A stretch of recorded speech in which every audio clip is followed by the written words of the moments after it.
Getting started with Prophet.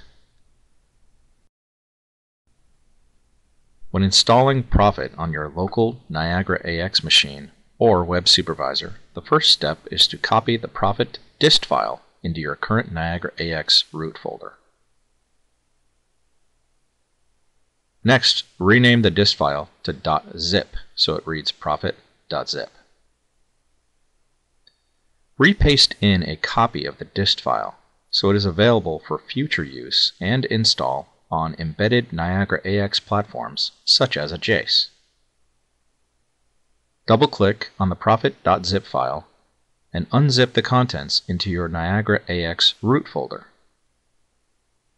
Make sure that you take out the folder name Prophet so that the target is just the main Niagara AX install folder.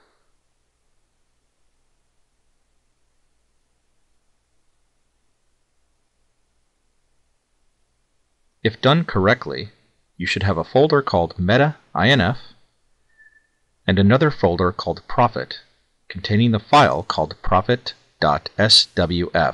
or the ProphetSuite file.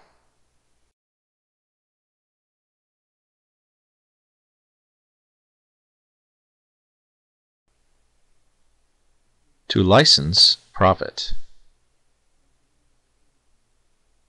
create a Niagara AX station on your target platform.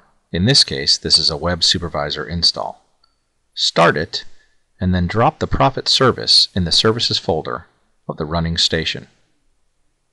Double-click on the target platform Services folder, and you will see the Properties page of the Prophet service. Expand the Licensing folder, and you'll be able to configure the number of points or views required and which version of Prophet you will be licensing for this application. A license key, like the one shown, will be generated and sent electronically once you copy and paste the product code into your order to be processed.